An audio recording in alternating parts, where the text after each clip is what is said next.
మనమందరం కళ్ళు మూసుకున్నట్లయితే చిన్న ప్రార్థన చేసుకుని వాక్య భాగాన్ని ధ్యానించుకుందాం. పరిశుద్ధమైన దేవ, మీ పరిశుద్ధమైన పాదములకు వందనాలు, స్తోత్రాలు చెల్లించుకుంటున్నాం తండ్రి. ఈ ప్రాముఖ్యమైన సమయంలో ప్రభా, వట్టిని మట్టిని నన్ను పూర్తిగా మీ సిలువ చాటును వరకు చేసుకుని అయా మానవ స్వరాన్ని తీసివేసి ప్రభా, దైవికమైన స్వరముతో నాతో మాతో ప్రభా మా అంతరంగాలన్నీ నిన్న దేవుడు కనుక ఇది నాని ఏ వర్తమానం ద్వారా మమ్మల్ని ప్రభా మీరు దర్శిస్తూ ఉన్నారో వినగలిగే చెవులు గ్రహించేది మాకు దయచేయమని, ఈ వాక్యాల మూలంగా ప్రభా మేము బ్రతికే జీవితాలు మాకు అనుగ్రహించమని, సమస్తాన్ని మీ స్వాధీనపరచుకున్నాను త్వరగా రాబోతున్న యేసు పరిశుద్ధ నామంలో అడిగి వేడుకుని ప్రార్థిస్తున్నాను తండ్రి, ఆమేన్. ఈ చక్కటి సమయం ఇచ్చినటువంటి దేవునికి వందనాలు. కూడి వచ్చిన మీ అందరికీ కూడా నా వందనాలు చెల్లిస్తూ ఉన్నాను. వాక్య భాగాన్ని చదువుకుందామండి. కీర్తనల గ్రంథము 27వ అధ్యాయము 4వ వచనాన్ని చదువుకుందాము. యెహోవా యొక్క ఒక వరము అడిగితిని, దానిని నేను వెతుకుచున్నాను. చాలా ఇక్కడ 27వ కీర్తన 4వ వచనంలో దావీదు భక్తుడు దేవుణ్ణి ఒక వరం అడుగుతున్నాడంటే, ఏమడుగుతున్నాడు? ఒక వరము అడుగుతున్నాడు. ఏమని వరం అడుగుతున్నాడంటే, ఆ ఒక వరము ఏంటంటే ప్రియమైన దేవుని సంగమా, ఆయన ప్రసన్నతను చూడాలని, ఆయన ఆలయానికి రావాలని, ఆయనను ధ్యానించాలని, ఆయనతో సమయం గడపాలని, ఆయనతో కలిసి జీవించాలని, ఇటువంటి వరము అడుగుతున్నారు దావీదు గారు. వరం అనేది ఎవరు ఇస్తారండి? దేవుడు ఇస్తారు. వరం అనేది మనుషులు ఇచ్చేది కాదు. కానీ వరము అనేటటువంటి మాట దగ్గరికి వస్తే చాలా రకాల వరాలు ఉన్నాయి. ఎవరైనా మనకు ప్రత్యక్షమయ్యారనుకో, దేవుడే మనకు ప్రత్యక్షమయ్యారనుకో, మనము కూడా దేవుడికి కొన్ని వరాలు అడుగుతామండి. ఏమని అడుగుతాం? అయ్యా, నా ఆరోగ్య పరిస్థితి ఏం బాగోట్లేదు, మరి నాకు మంచి ఆరోగ్యం ఇస్తే నా బిడ్డలతోని నా కుటుంబంతో కొన్నాళ్ళు నేను సంతోషంగా బ్రతుకుతాను, నాకు ఆరోగ్యం ఇవ్వండి అని అడుగుతాం. ఇంకొంతమంది ఏమంటారు? బాబు, నాకు చూస్తే ఫైనాన్షియల్గా ప్రాబ్లమ్స్ ఉన్నాయి, నా ఆర్థిక పరిస్థితులు ఏమీ బాగాలేదు, మరి వాటన్నిటి నుండి నాకు విడుదల కలిగించేసి నన్ను సమృద్ధిగా నన్ను ఆశీర్వదిస్తే కొన్నాళ్ళు సంతోషంగా ఉంటాను అని అడుగుతాం. మరి కొంచెమంది మేము అడుగుతాం, అయ్యా, నా బిడ్డల వల్ల నాకు చాలా ఇబ్బంది కలుగుతుంది, నా భర్త వల్ల కూడా నాకు చాలా కష్టంగా అనిపిస్తుంది, వాళ్ళు మంచిగా ఉండేటట్లుగా నువ్వు చేయండి తండ్రి, నేను కూడా కొన్నాళ్ళు సంతోషంగా ఉంటాను అని అడుగుతాం. ఇలాగా మనం చెప్పుకుంటూ పోతే మానవ జీవన విధానంలో ఒక మనిషి సంతోషంగా బ్రతకడానికి కావలసినటువంటి ప్రతి ఒక్క వరాలని కూడా ఏదైనా మనుషులు అడగడానికి రెడీగా ఉన్నారు, సిద్ధముగా ఉన్నారు. కానీ దావీదు భక్తుడు నిజంగా ప్రియమైన దేవుని సంగమా అడుగుతున్నటువంటి వరము చూస్తే క్రైస్తవులైన బిడ్డలకి కూడా ఆశ్చర్యం కలిగిస్తూ ఉంది. క్రైస్తవులుగా జీవిస్తున్న వారికి కూడా సిగ్గు అనిపిస్తారు. ఒక మాటతో చెప్పాలంటే సిగ్గుపడతాం మనందరము. ఎందుకంటే దావీదు గారు అడిగినటువంటి వరమును మనం ఆలోచన చేస్తే ఆయన వరం అడిగాడు. ఏమని అడిగాడండి? దేవుని ఆలయానికి నేను రావాలి అని వరం అడిగాడండి. ఏమడిగాడు? ఆలయానికి రావాలని అడిగారు. దేవుని ప్రసన్నత నేను చూడాలి అని అడుగుతున్నారు. ఇంకా జీవితకాలం అంతయు యెహోవా మందిరంలో నివసింపగోరుచున్నాను. హల్లెలూయా, హల్లెలూయా. మనమేమనుకుంటామంటే దేవుని ఆలయానికి రావాలంటే చాలాసార్లు నేను ఒకరి దగ్గర, ఇప్పుడు కాదు నేను సేవకు రాకముందు ఒకరు మాట్లాడినట్టు ఏమనిపించి అంటే, ఆదివారం రాకుంటే బాగుందని ఎవరండి, ఏమని ఎవరు, ఈ ఆదివారం రాకుంటే బాగుండు, ఆదివారం రాకుంటే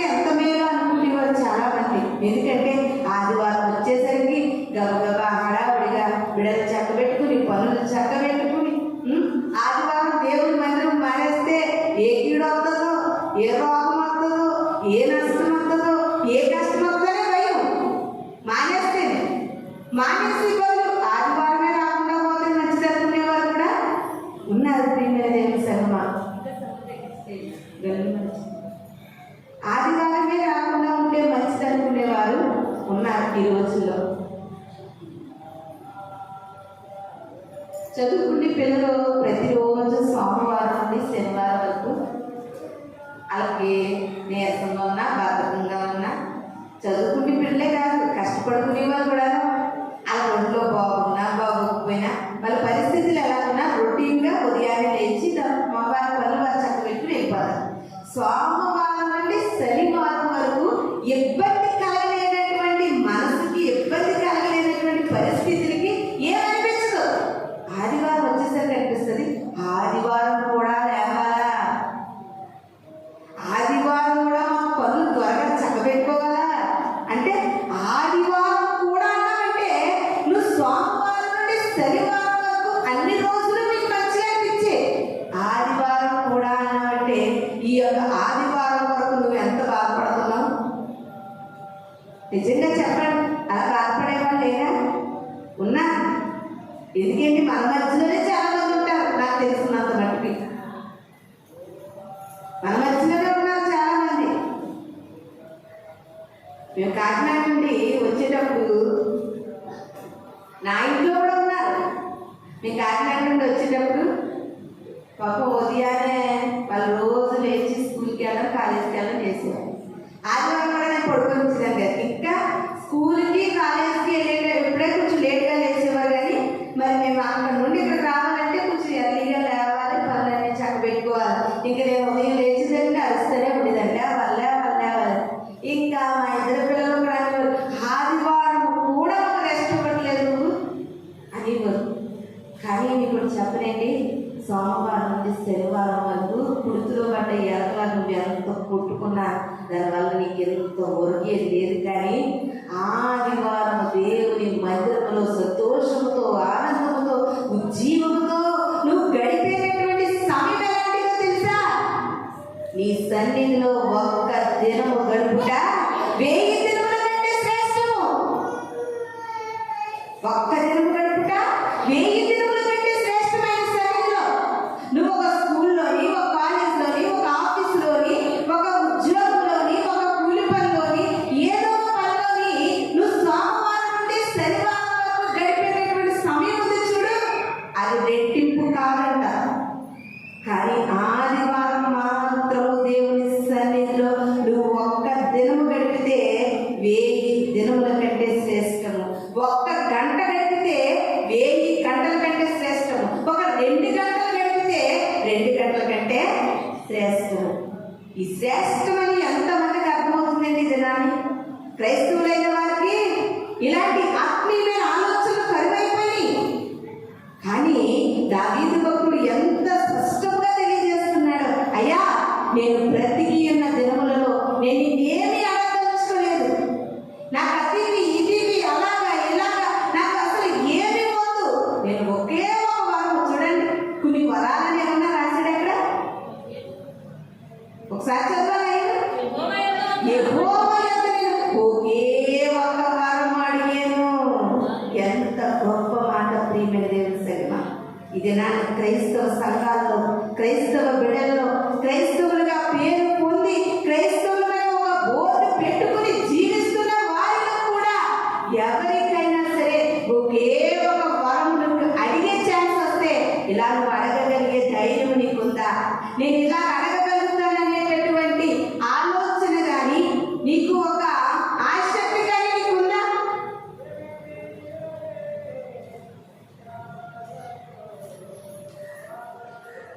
చర్చికి ఎంత పెట్టుబడి అవుతుంది అనుకోలేదు, చర్చి ఇలాగ అవుతుందని అస్సలు అనుకోలేదు. నేను కన్నబడినటువంటి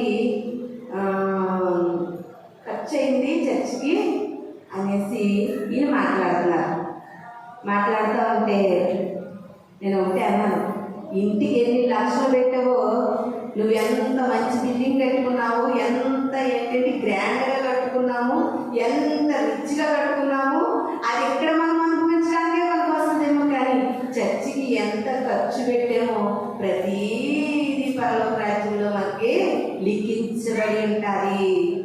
అవునండి, ఈ లోకంలో నువ్వు ఎంత కష్టపడ్డావు, నీ బిడ్డల కొరకు ఎంత కష్టపడ్డావు, నీ కొరకు ఎంత కష్టపడుకుంటున్నావు, నీ శ్రమల కొరకు ఎన్ని పాటలు పడుతున్నావు, నీ ఇబ్బందుల కొరకు ఎన్ని యాత్రలు పడుతున్నావు, ఇవేవి కూడా పరలోక రాజ్యంలో లిఖించబడవు. దేవుని కొరకు నువ్వు ఎంత కష్టపడగలుగుతున్నావు, దేవుని కొరకు నువ్వు ఏది త్యాగం చేయగలుగుతున్నావు, దేవుని కొరకు నువ్వు ఎలా బ్రతకాలనుకుంటున్నావు, ఆయన కొరకు నువ్వు ఎలా నిలబడాలనుకుంటున్నావు, ఒక పూట ఉపవాసం ఆయన కొరకు చేయాలనుకుంటున్నావా, ఒక గంట ప్రార్థన ఆయన సన్నిధిలో చేయాలనుకుంటున్నావా, ఆయన కొరకు ఒక రూపాయి ఖర్చు పెట్టాలనుకుంటున్నావా, ఆయన కొరకు ఒక గిన్నెడి చన్నీళ్ళు ఇవ్వాలనుకుంటున్నావా? ప్రతిదీ కూడా దేవుని అది నీకు లిఖించబడుతుంది. ఈ లోకంలో నువ్వు ఎంత కాస్ట్లీ బట్టలు వేసుకున్నావు, ఎంత కాస్ట్లీ కారులో తిరుగుతున్నావు, ఎంత మంచి బిల్డింగ్లు కట్టుకున్నావు, ఎంత మంచి లైఫ్ అనుభవిస్తున్నావు, ఎంత సంతోషం అనుభవిస్తున్నావు, అదంతా కూడా 3-4 ముచ్చలతో నీకు క్లోజ్ అయిపోద్ది. దేవుని కొరకు మనం ఏది చేసినప్పటికీ కూడా పరలోక రాజ్యంలోకి లిఖించబడతాం. ఎందుకండి, దేవుని సన్నిధిలో మోకరించి నువ్వు కార్చినటువంటి కన్నీళ్లు కూడా దాస్తూ ఉన్నాడు. ప్రియమైన దేవుని సంగమా, ఎంత ఆశ్చర్యకరమైన మాట! నీ ప్రతి కన్నీటి పొట్టు కూడా నా బుడ్డిలో నేను దాస్తున్నాను అంటున్నాడండి దేవుడు. ఈ రోజుల్లో క్రైస్తవ బిడ్డలని ఒక ఆలోచన కలిగిన వారుగా బ్రతుకుతున్నారు, కానీ ఆత్మీయమైన ఆలోచన లేదు, ఆత్మీయమైన ప్రార్థన లేదు, ఆత్మీయతలో జీవించేటటువంటి ఎదుగుదల లేదు. ప్రియమైన దేవుని సంగమా, ఇది నా దావీదు గారు మనతో ఒక సూటి అయిన మాట మాట్లాడుతూ ఉన్నారు. నేను యెహోవా యొక్క ఒక వరం అడిగాను. ఎప్పుడైనా నువ్వు దేవుని యొక్క వరం అడిగావా? అయ్యా, నిన్ను చూడాలని ఉంది, నిన్ను తాకాలని ఉంది, నీ ప్రసన్నత చూడాలని ఉంది, నీ దర్శనము చూడాలని ఉంది, నీ స్వరము వినాలని ఉంది, నువ్వు నాతో మాట్లాడుతుంటే నాకు ధైర్యం కలగాలని ఉంది. ఎప్పుడైనా మనం అడిగేవండి ఇలాంటి విషయాలు? భక్తుడు అంటున్నాడు, ఎప్పుడైనా అయ్యా, నా జీవిత కాలంలో మరణము తప్ప నీ సన్నిధికి రావడానికి ఏది నన్ను వేరుపరచకూడదనే ఆలోచన ఎప్పుడైనా నువ్వు కలిగి ఉన్నావా? ఒకవేళ నీకు అత్యవసర పరిస్థితుల్లో వేరే ఒక చోటకు నువ్వు వెళ్ళవలసి వస్తుంది, లేదా వేరే చోటకు ఉండవలసి వస్తుంది, అక్కడ కూడా నువ్వు మోకరించి దేవుని సన్నిధి గడపవలసిన సమయాన్ని గడిపేయాలి. నీకు అందుబాటులో ఉంటే మందిరానికి వెళ్ళి గడిపేయాలి. అంతేగాని ఆదివారం మాత్రం పోగొట్టుకునేటటువంటి భయంకరమైన పరిస్థితిలో క్రైస్తవులు ఉండకూడదండి. ఎంత గొప్ప మాట! అయ్యా, ఒకే ఒక వారము నీ ఆలయంలో ఉండాలి, నీ ప్రసన్నత చూడాలి, నీ మందిరములో నా జీవిత కాలం అంతా నేను నివసించాలి.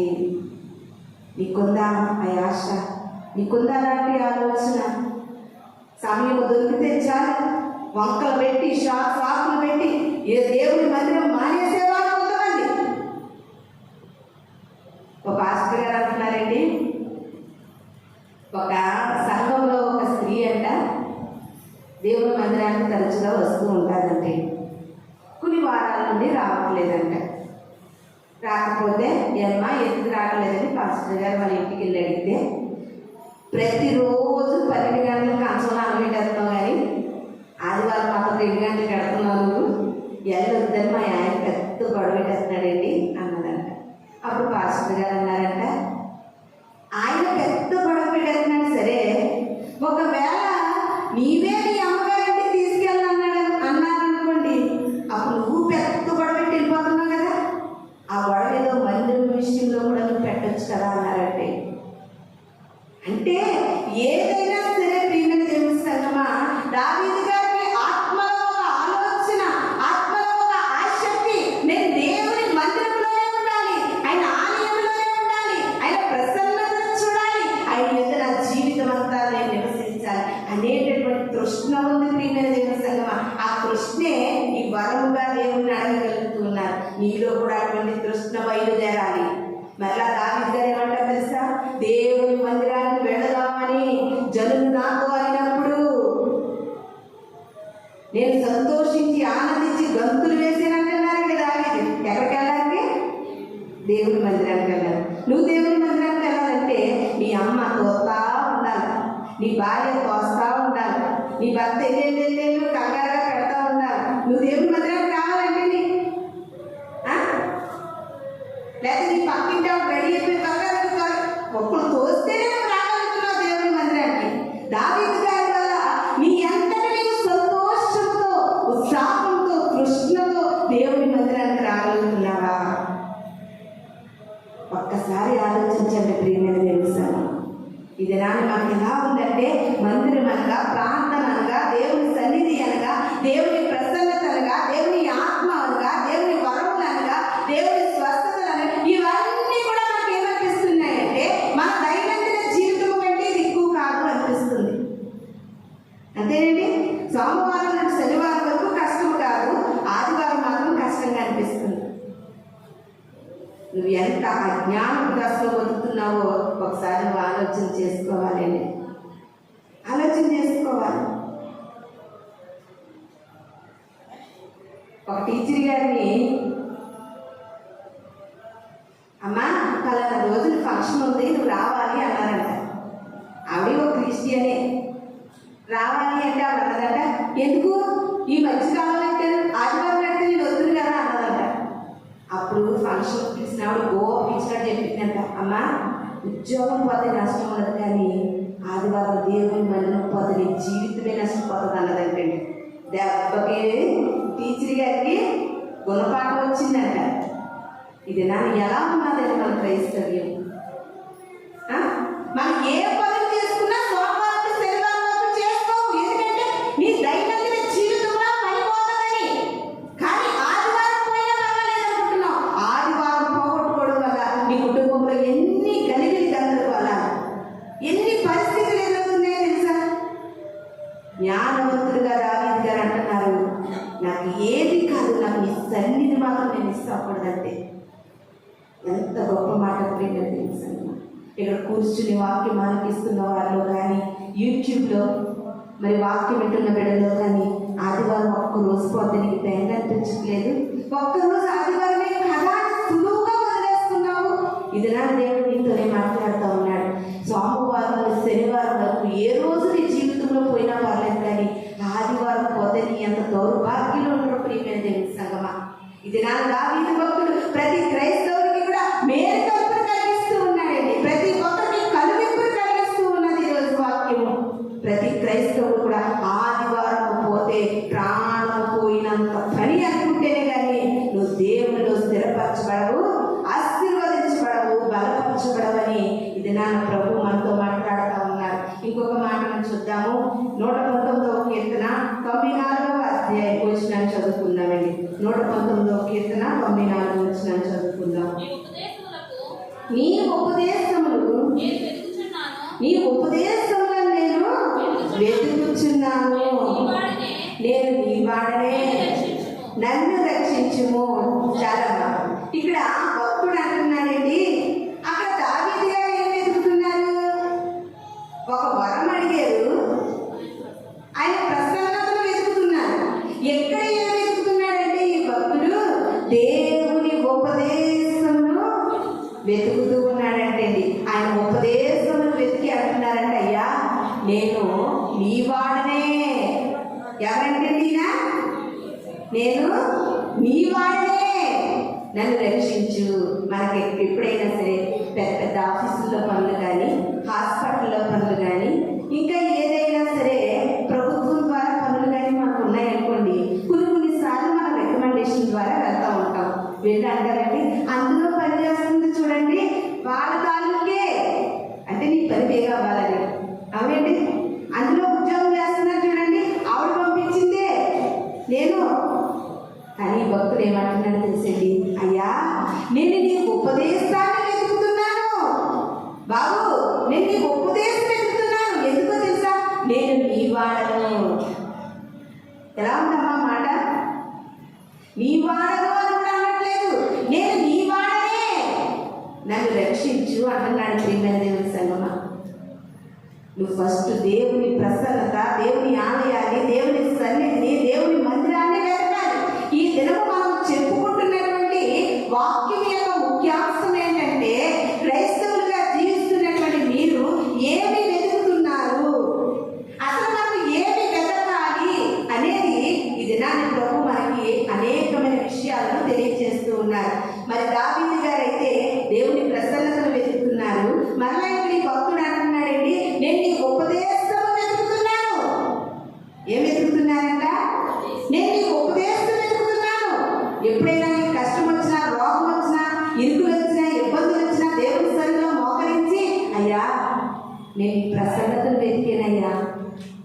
నేను నీ ఉపదేశాన్ని వెతికాను.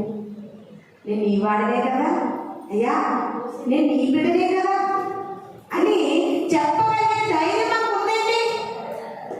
ఆలోచిస్తే ఆ ధైర్యం ఈ దినాన క్రైస్తవుల్లో ఎక్కడ కూడా కనబడడం లేదు.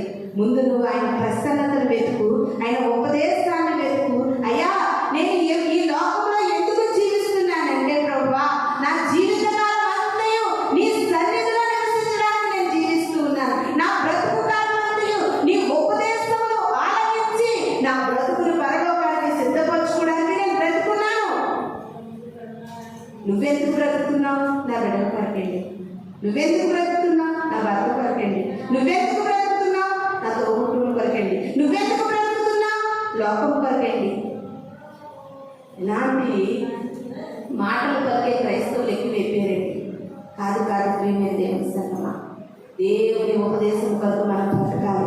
దేవుని ప్రసన్నత కొరకు మనం బ్రతకాలి. అయ్యా, నేను నీ కొరకు, నీ ఉపదేశం కొరకు, నీ మాటల కొరకు, నీ కొరకు నేను బ్రతుకుతున్నాను కనుక నేను నీ వాడనే. నువ్వు నన్ను రక్షించు, నేను నీ వాడనే, నీవు నన్ను రక్షించు. ఏం వెతుకుతున్నావండి నువ్వు? ఏం వెతుకుతున్నావు? మీకు కూడా చెప్పలేండి. దైవ సేవకులు కూడా బాగా ఎలా నేర్చుకున్నారంటే ప్రియమైన దేవుని సంగమా, ఈ యొక్క క్రైస్తవ బిడ్డల్ని ఆకర్షించుకునే రీతిగా వాక్యాన్ని తమకు అనుకూలంగా మార్చుకున్నారండి. అందుకని మత్తయి సువార్తలో యేసుక్రీస్తు వారు ఏమన్నారండి? అడుగుడి మీకు ఇయ్యబడును, వెతకుడి మీకు దొరుకును, తట్టుడి మీకు తీయబడును అని యేసుక్రీస్తు వారు అన్నారు. అయితే ఈ బోధకులుగా ఏం చెప్తున్నారంటమ్మా, నీకు ఏది కావాలని అడగండి, నీకు ఏది దొరకాలని ప్రార్థన చేస్తున్నావో దేవుని మందిరంలో తట్టండి అంటున్నారు. కానీ ఆ వాక్యానికి మనం చదువుకున్నటువంటి వాక్యానికి మనము మ్యాచింగ్ చూస్తే ఏం వెతకాలంట? ప్రసన్నతను వెతకాలంట.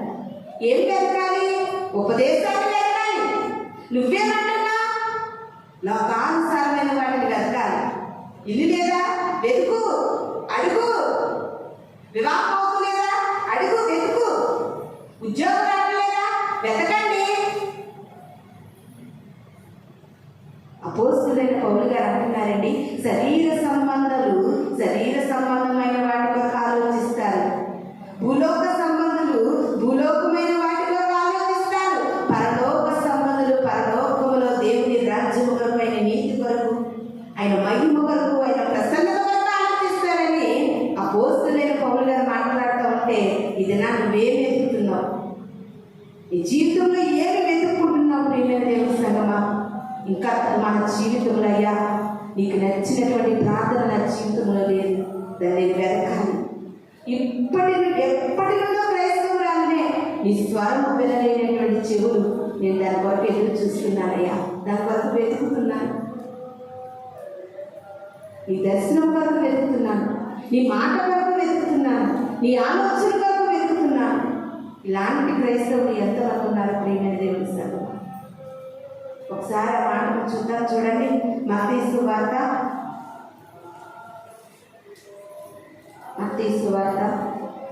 6వ అధ్యాయము,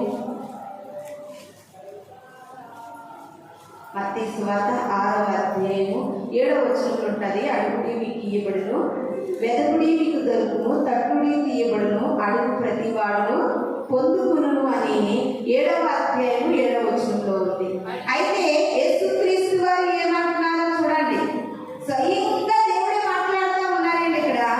ఆయన మాట్లాడుతూ మనం ఏమి వెతుక్కోవాలి అనేటటువంటి మాటని మనకి ఇక్కడ దేవుడే తెలియజేస్తూ ఉన్నాడు. ప్రియమైన దేవుని సంగమా, ఒకసారి 6వ అధ్యాయము 33వ వచనం చూడండి. కాబట్టి మీరు ఆయన రాజ్యమును నీతిని మొదట వెతుకుడి, అప్పుడు అవన్నీ మీకు అనుగ్రహించబడతాయి. చాలా మనం ఏమి వెతకాలంటండి? మొదట ఏమి వెతకాలి? ఆయన రాజ్యమును నీతిని మొదట వెతకాలంట. ప్రియమైన సంగమా, ఈ కొన్ని వచనాలలో మనకు కనబడుతున్నటువంటి మాటలు ఏంటంటే, ఏమి తిందుమా, ఏమి త్రాగుదుమా, ఏమి ధరించుకుందుమా అని మీరు ఆలోచించకండి.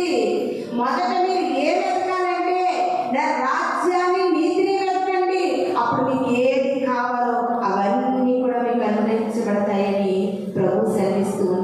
క్రైస్తవులుగా జీవిస్తున్న మనము ఏమి వెతకాలండి? మొదట ఆయన రాజ్యము వెతకాలి, ఆయన నీతిని వెతకాలి.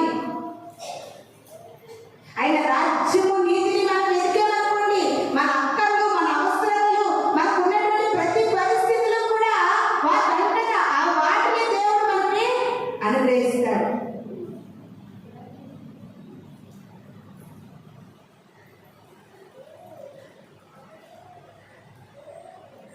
మనకి ఏది కావాలో ఒక లోపలికి, ఇంటి లోపలికి మనం ప్రవేశించాలనుకోండి, ఇంటి లోపలికి ప్రవేశించాలనుకో, తలుపు వేసి ఉంది.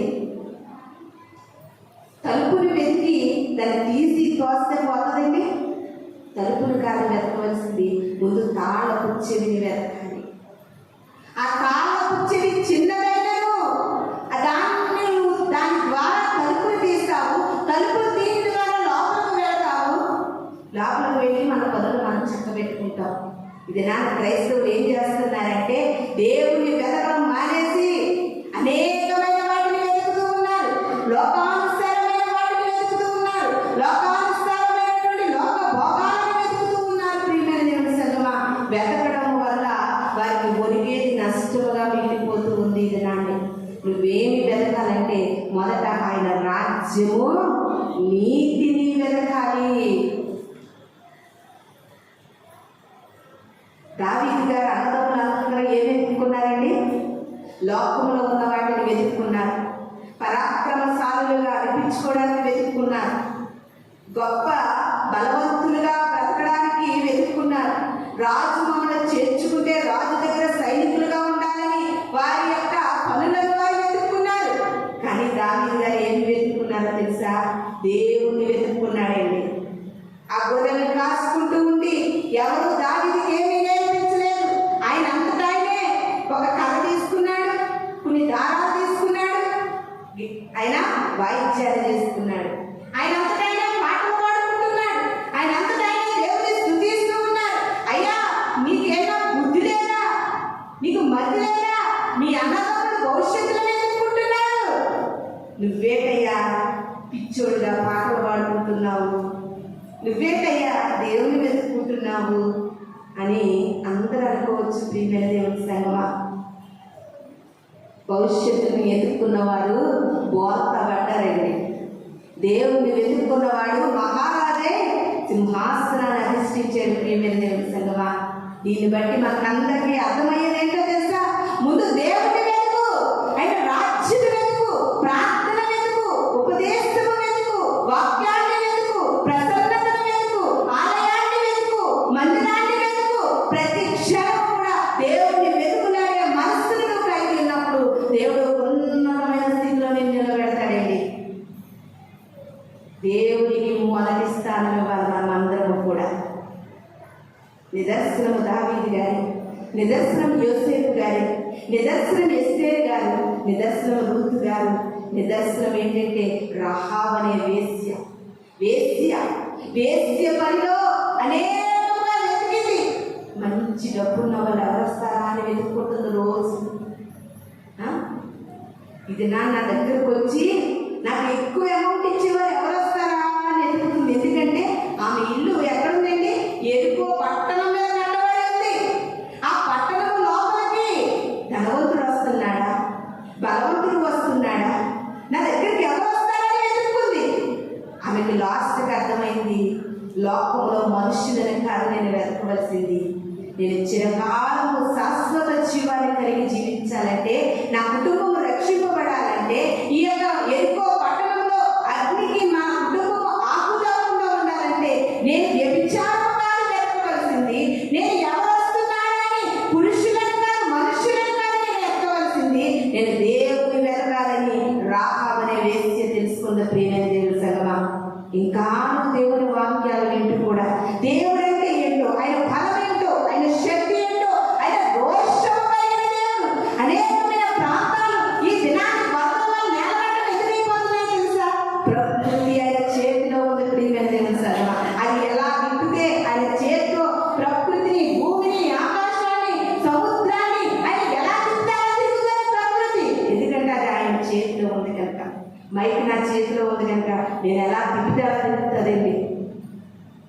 ఈ లోకంలో ప్రపంచమంతా ఆయన చేతిలో ఉంది.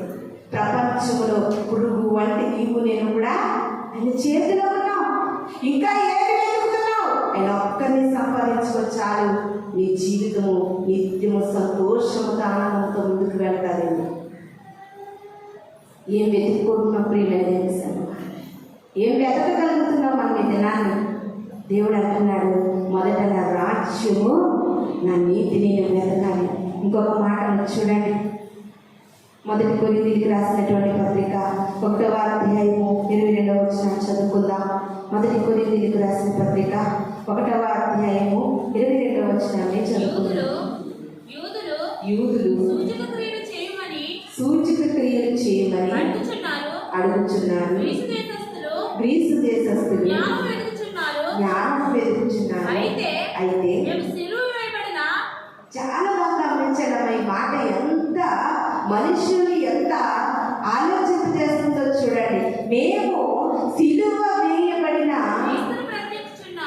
క్రీస్తుని ప్రకటించుచున్నాము. చదవమా. ఆయన యూదులకు ఆటంకముగాను అన్ని జనులకు వ్యతిరేకముగాను ఉన్నాడు.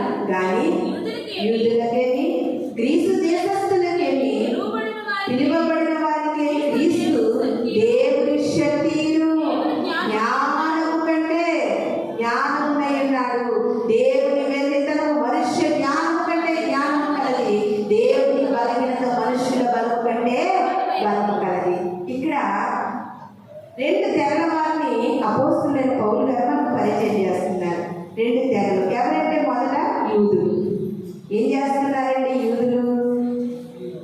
యూదులు ఏమంటున్నారంటే, దేవుడి దగ్గరికి వచ్చి, అయ్యా నా కడుపులో ఇంత కాయ ఉందంట, నువ్వు ప్రార్థన చేస్తే కాయ కలిగిపోతుంది కదా అయ్యా. ఏనాడు నుండో ముదిరిపోయిన క్యాన్సర్ రోగము నువ్వు బాగు చేస్తే నా రోగం తగ్గుతుంది కదా. ఏనాడు నుండో తీరనటువంటి భయంకరమైన కుటుంబ సమస్యలు నువ్వు నాకు ప్రార్థన చేస్తే సమస్యలు పోతాయి కదా అయ్యా, నా పరిస్థితులు మారుతాయి కదా అని యూదులు ఏమంటున్నారంటే సూచక క్రియలు అడుగుతున్నారండి. బాగా ఆలోచించండి అమ్మా. క్రైస్తవ్యం ఎలా ఉందంటే అదిగో పూలంటే ఇదిగో తోకన్నట్టుగా పోతున్నారు కానీ వాక్యం తెలియట్లేదు కదా క్రైస్తవులకి. యూదులు ఏమంటున్నారంటే స్వస్థతలు, అద్భుత కార్యాలు, ఆశ్చర్యకార్యాలు, మేలు, ఉపకారాలు, ఇలాంటి సూచనలు అడుగుతున్నారంట యూదులు. అందరూ అండర్లైన్ చేసుకోండి, ఇంటికి వెళ్ళి మళ్ళీ చదవండి, వచ్చినారు మీకు మరలా రిపీట్ అవుతూ ఉంటారు. సూచక క్రియలు అడుగుతున్నారంట. గ్రీసు దేశస్తులు ఏమడుగుతున్నారు? జ్ఞానం అడుగుతున్నారంట. ఏమడుగుతున్నారండి? గ్రీసు దేశస్తులేమో జ్ఞానం అడుగుతున్నారు. నా వైపు చూడండి, అందరూ ప్రతి ఒక్కరు నా వైపు చూడండి. గ్రీసు దేశస్తులేమో జ్ఞానం అడుగుతున్నారు, యూదులేమో సూచక క్రియలు అడుగుతున్నారు. అపోస్తలుడైన పౌలు గారు ఏమంటున్నారంటే, వీళ్ళు జ్ఞానం ఇటువైపు వారేమో సూచక క్రియలు అడుగుతున్నారు, ఇటువైపు వారు జ్ఞానం అడుగుతున్నారు. మేమైతే సిలువ వేయబడిన క్రీస్తుని ప్రకటిస్తూ ఉన్నాము. ఆ సిలువ వేయబడిన క్రీస్తు ఏం చేస్తున్నారంటే యూదులకు యూదులుగాను, అంటే సూచక క్రియలు కావాల్సిన వారికి సూచక క్రియలు, గ్రీసు దేశస్తులకు గ్రీసు దేశస్తులుగా, అంటే జ్ఞానం కావాల్సిన వారికి జ్ఞానాన్ని. చదువన్నమాట. ఆయన యూదులకు ఆటంకముగాను అన్ని జనులకు వ్యతిరేకంగాను ఉన్నాడు. కానీ యూదులకేమి గ్రీసు దేశస్తులకేమి పిలువబడిన వారికే క్రీస్తు దేవుని శక్తియు దేవుని జ్ఞానములై ఉన్నాడు. హల్లెలూయా, హల్లెలూయా. ఎంత గొప్ప మాట ప్రియమైన దేవుని సంగమా. ఇది నా సంఘాలు ఎక్కడ చూసినా స్వస్థతలు, ఎక్కడ చూసినా అద్భుతాలు, ఎక్కడ చూసినా ఆశ్చర్యకార్యాలు, ఇవి క్రైస్తవులకు పరిచయం చేస్తున్నారు.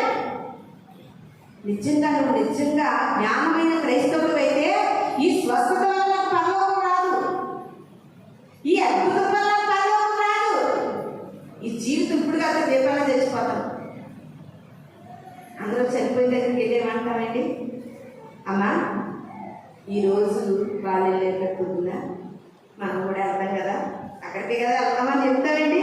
అలాగా ఇప్పుడు కాబట్టి ఎప్పటికైనా చచ్చిపోతావు, ఇప్పుడు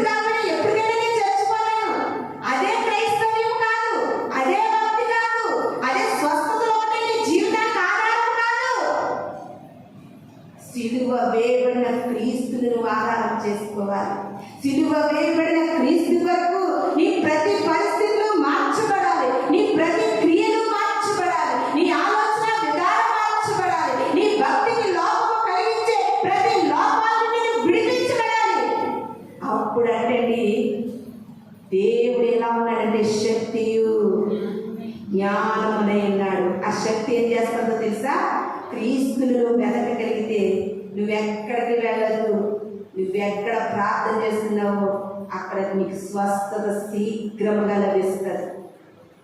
నువ్వెక్కడ అనుకుంటున్నావో అక్కడ సూచక క్రియలు అక్కడ అక్షరాలు జరుగుతాయి. మొదట నువ్వు ఆలోచించవలసింది ఏంటో తెలుసా? ఆయన రాజ్యము నీతిని వెతుకు, ఆయన రాజ్యాన్ని వెతుకు, ఆయన నీతిని వెతుకు. ఈ రాజ్యం వదిలేస్తున్నావు, నీతిని వదిలేస్తున్నావు, క్రీస్తుని వదిలేస్తున్నావు. యూదుల వలె సూచక క్రియలు వెతుక్కుంటున్నావు, గ్రీసు దేశస్తుల వలె జ్ఞానాన్ని వెతుక్కుంటున్నావు.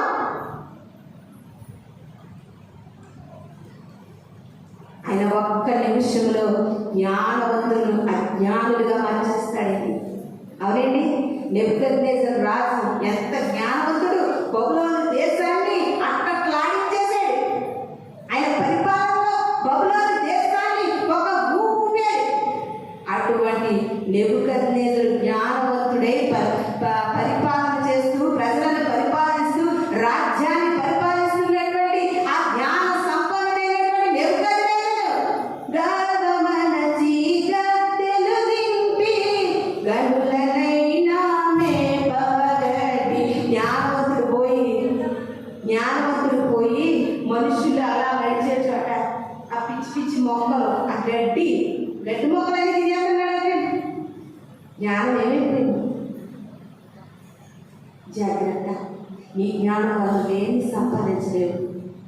చదువుకుని పిల్లలు పడాలని నువ్వెంత జ్ఞానంగా చదువుకున్నా, ఎంత జ్ఞానం దేవుడు నీకు ఇచ్చినప్పటికీ కూడా ముందు నువ్వు దేవుని ప్రార్థనలు వెతకాలి, బైబిల్ని చదవాలి. బైబిల్ని చదవకుండా నువ్వు ఎన్ని పాఠ్య పుస్తకాలు చదివినా దానివల్ల నీకు లాభం లేదు. మేమేం చేస్తామంటే చదువుకునేటప్పుడు మా పుస్తకాలతో పాటు బైబిల్ కూడా అక్కడ పెట్టుకునేవాడు. చదువుకునే ముందు బైబిల్ తీసి చదువుకునేవాడు, ప్రార్థన చేసుకునేవాడు. అప్పుడు చదవడం స్టార్ట్ చేసేవాడు. ఎందుకంటే మొదట ఆయన రాజ్యం వెతకాలి, ఆయన నీతిని వెతకాలి.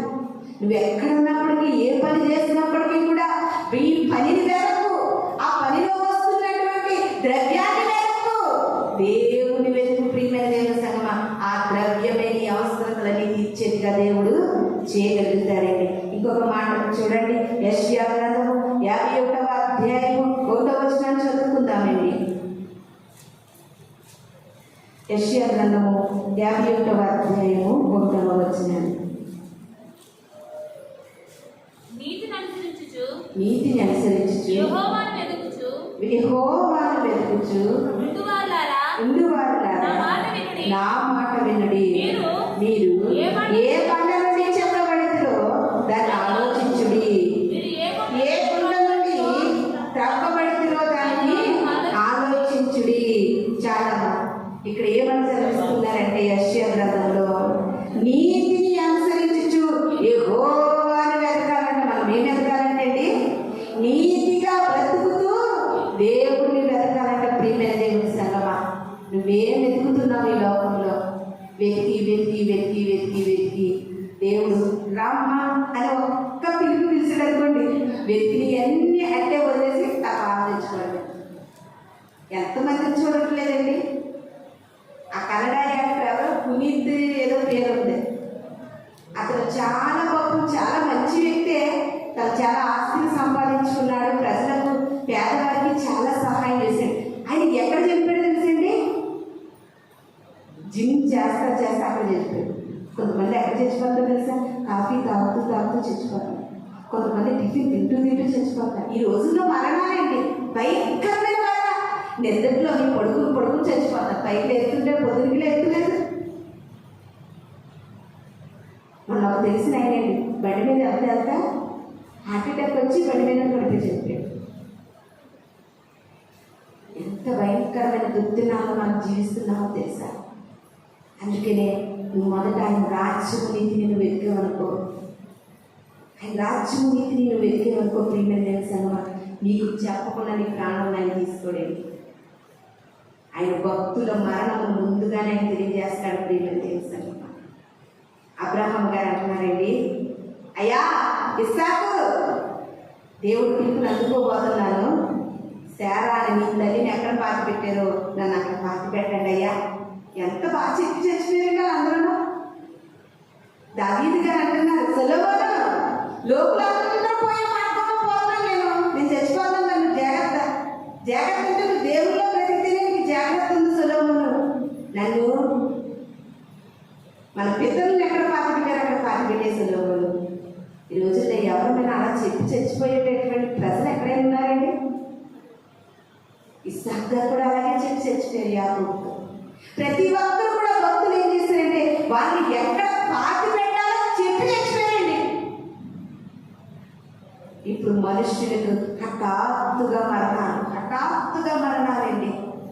ఎంత భయంకరమైనటువంటి దినాల్లో మనం జీవిస్తున్నాం. ప్రియమైన దేవుని సంగమా, నిజముగా నువ్వు దేవునికి ఎంతైనా రుణస్తురాలే. ఇలా చూస్తున్నా మాయమైపోతుంటే ఇంకా నీవు నేను బ్రతికి ఉన్నామంటే కేవలం ఆయన ఉచితమైన కృప. మొదట నువ్వు ఆయన రాజ్యం నీతిని వెతికితే దేవుడు నీ మరణాన్ని కూడా నీకు తెలియజేస్తాడు. హిజ్కియా, నీళ్ళు చెక్కబెట్టేస్తాయ్యా, నీకు మరణం కలగబోతుంది. హిజ్కియా ప్రార్థన చేయగా 15 సంవత్సరాల ఆయుష్ పొడిగించిన దేవుడు. ఇది నాని నీకు కూడా దేవుడి యొక్క పిలుపు కలుగుతుందని నీకు నాకు తెలియాలంటే నువ్వు ఈ లోకంలో ఎంత వెతికినా, ధనం వెతికినా, బలం వెతికినా, ఆస్తి వెతికినా, అంతస్తులు వెతికినా, అందం వెతికినా, ఏది వెతికినప్పటికీ కూడా నీ మరణం ఏంటో నీకు తెలియదు. ప్రియమైన దేవుని సంగమా, నువ్వు ఆయన రాజ్యము వెతుకు, ఆయన నీతిని వెతుకు, నీకు సిద్ధపాటును దేవుడు అనుగ్రహిస్తాడు. ఇంకొక మాటలో చూద్దాం. యోహాను సువార్త 6వ అధ్యాయము 26వ వచనాన్ని చదువుకుందామండి.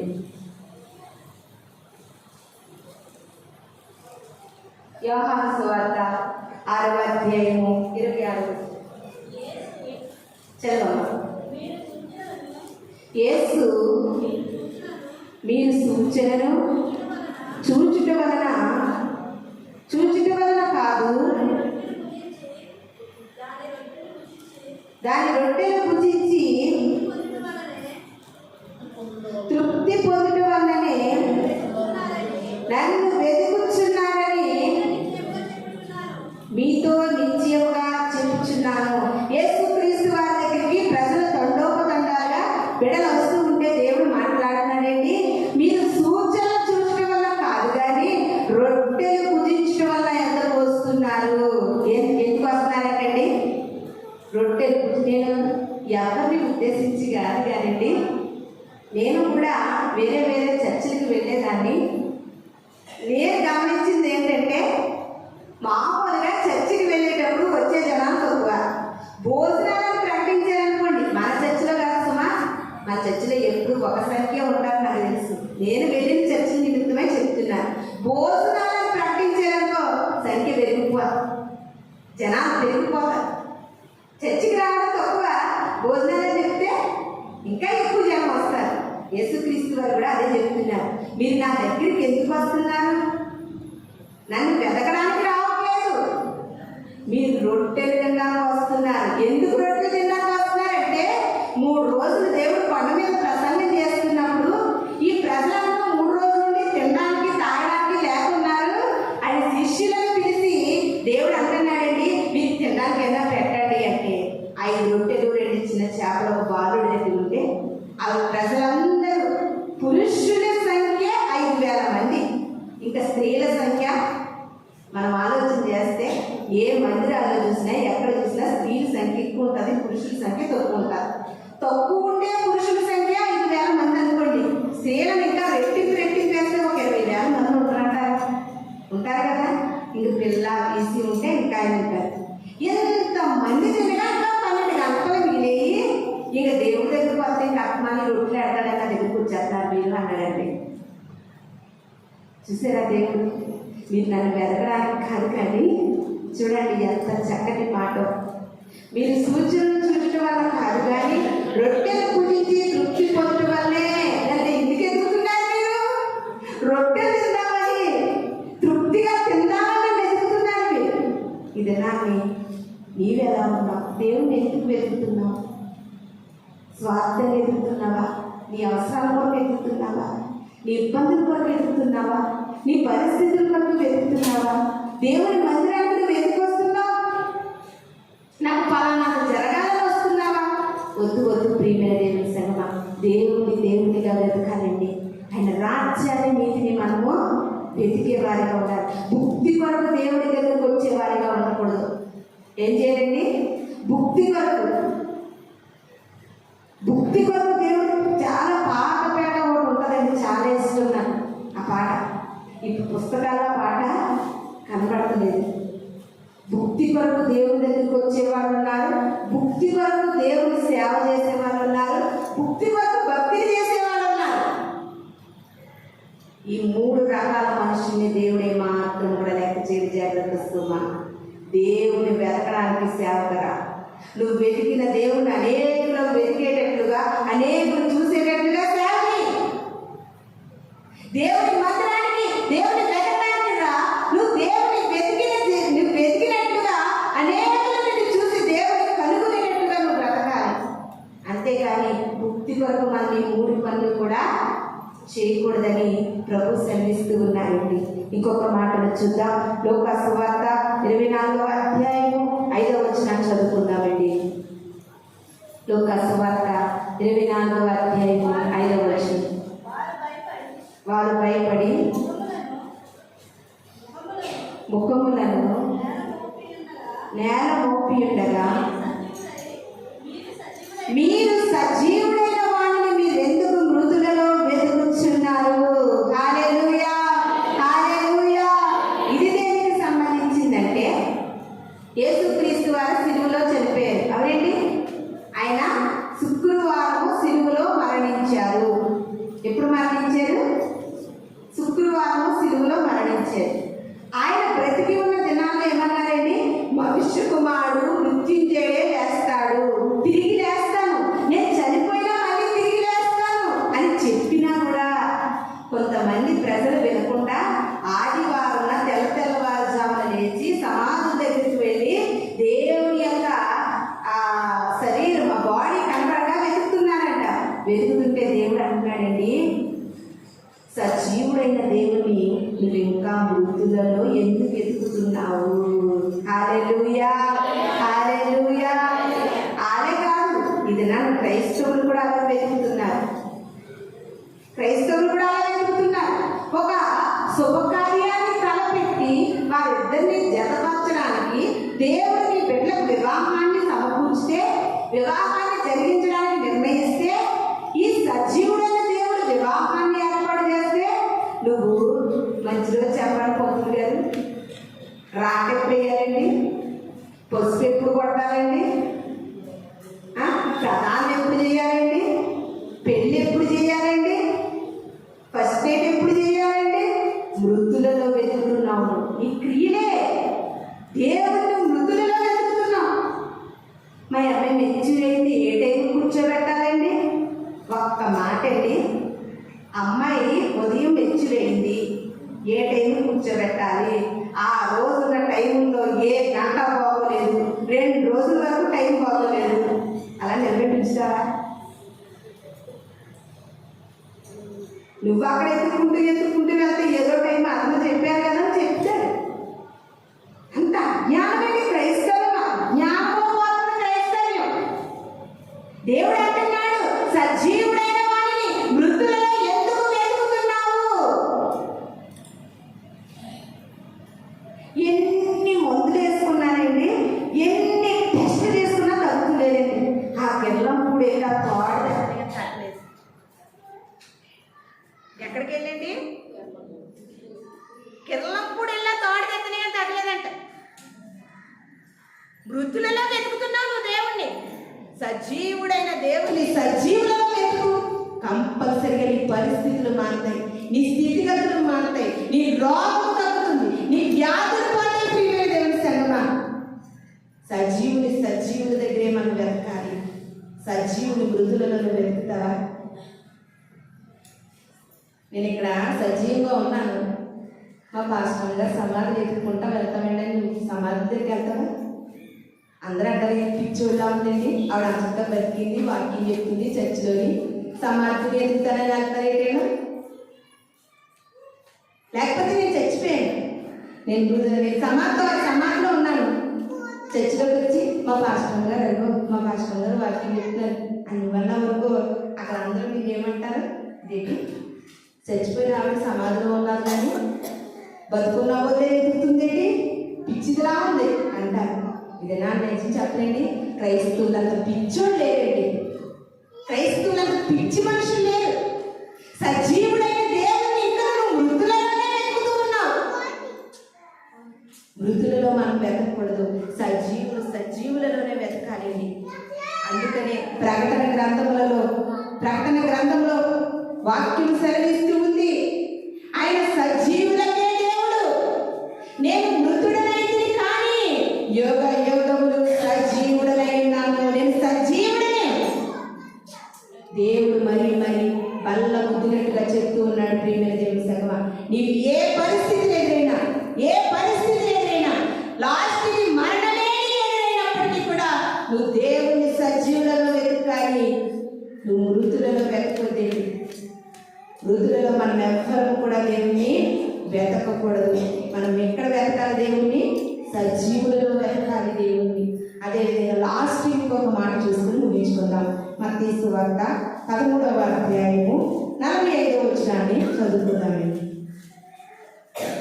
లాస్ట్ ఏ మాట చూసి మనం ముగించుకుందాం. మత్తయి సువార్త మరియు పరలోక రాజ్యము మంచి ముత్యములతో కొన వెతుకుచున్న వర్తకుని పోలి ఉన్నది. చాలా పరలోక రాజ్యాన్ని వెతకాలంటే ఎలా వెతకాలో తెలిసేది. ఒక వ్యాపారస్తుడు ఉన్నాడంట, అతను మంచి ముత్యాలు కొనడానికి బయలుదేరాడంట. అప్పుడు మంచి ముత్యాలు ఎలా కొన్నాడండి? అది డూప్లికేటా మంచి ముత్యమా చూసి వెతికి కొన్నాడంట. ఒక 20 రూపాయలు 50 రూపాయలు వచ్చి ఒక సిల్వర్ గిన్నె ఎత్తుకెళ్తాం.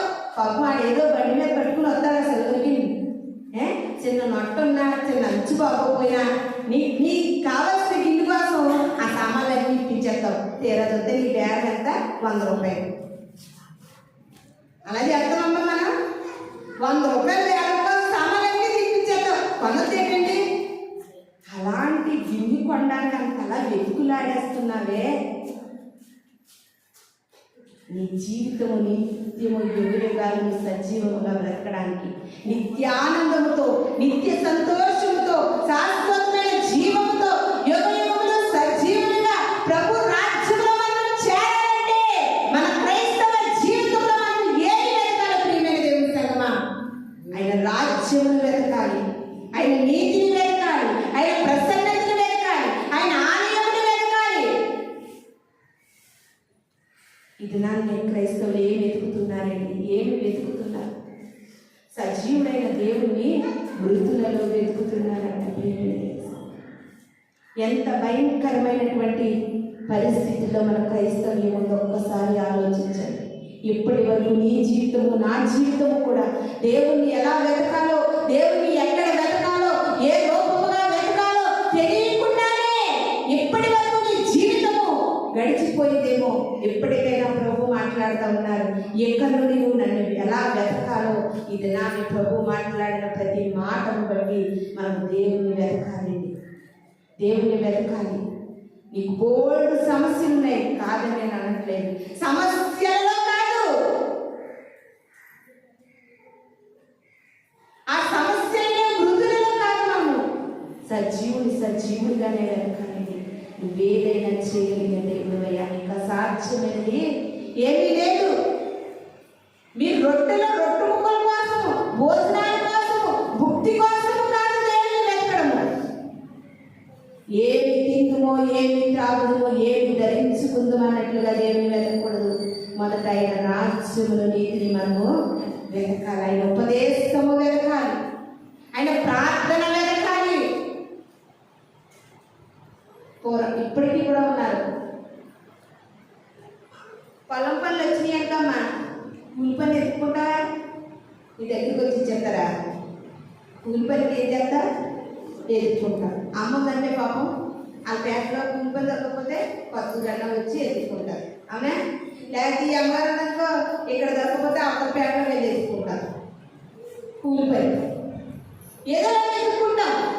కానీ దేవుని వాక్యం అంటుంది ప్రార్థనని వెతకాలి, దేవుణ్ణి వెతకాలి, దేవుని ఉపదేశాన్ని వెతకాలి, దేవుని ప్రసన్నతని వెతకాలి. దేవుని వెతుకులాడేట్టుగా ఉన్నామంటే ప్రియమైన దేవుని సంగమా అన్నింటిలో కూడా దేవుడు నేను ఉన్నతంగా నిలబెడతాడని దేవుని వాక్యం విధానాన్ని మనకు తెలియజేస్తూ ఉంది కనుక ప్రతి ఒక్కరూ కూడా ఈ లోకంలో నువ్వేమి వెతకొద్దు, కానీ దేవుని మాత్రము వెతికే బిడ్డగా ఉండాలి. దేవుని మాత్రము వెతికే బిడ్డగా ఉండాలి. అట్టి స్థితిలో మనం ఉన్నట్లయితే మన జీవితాలు మనకే తెలియకుండానే ఒక ఉన్నతమైన స్థితిలో దేవుడు నిలబెడతాడని ఈ కొద్ది మాటలు దేవుడు మన ఇంటిలో దీవించి ఆశీర్వదించినగాక. మనమందరం కూడా కళ్ళు వస్తున్నట్లయితే ప్రార్థన చేసుకుందాం. పరిశుద్ధుడైన తండ్రి, మీ ఘనమైన నామానికి వందనాలు చెల్లిస్తూ ఉన్నాం. క్రైస్తవులుగా క్రీస్తు బిడ్డలుగా జీవిస్తున్న మేము ప్రభువా ఏది వెతకాలి, ఎక్కడ వెతకాలి, ఎలా వెతకాలి అని తెలియనటువంటి ప్రభువా భక్తిలో మేము పోతున్నాం తండ్రి. ఇది నాతో మాతో మీరు మాట్లాడేది అయా నీ ప్రసన్నతను మేము వెతకాలని, నీ సన్నిధిని వెతకాలి, నీ ఆలయాన్ని వెతకాలి, నీ మందిరాన్ని వెతకాలి ప్రభువా, నీ రాజ్యము నీ నీతిని మేము వెతకాలని మాకు తెలియజేస్తున్న దేవా. ఇక నుండి నా తండ్రి నాయన నశించిపోయేటటువంటి ఆత్మలుగా కాకుండా నీ రాకడికి ఎత్తబడే సిద్ధపాటు కలిగిన బిడ్డలుగా తండ్రి, నీ రాకడికి ఎత్తబడేటటువంటి అయా నా తండ్రి నాయన అటువంటి అయా అర్హత పొందిన వారముగా మేమందరూ తండ్రి మీ రాకడికి సిద్ధపాటు కలిగినవన్నీ కూడా మేము వెతకడానికి కృప చూపించమని, అటువంటి జీవితాలు మాకందరికీ మీరు అనుగ్రహించమని, వేదవాక్యము ప్రతి హృదయములలో నీరు కట్టి ఫలింప చేసి ప్రతి బిడ్డ ప్రభా నీ రాజ్యము నీతిని వెతికే వాక్యం దయచేయమని వాళ్ళ రాబోతున్న యేసు పరిశుద్ధ నామములో అడిగి వేడుకుని ప్రార్థిస్తున్నాను తండ్రి.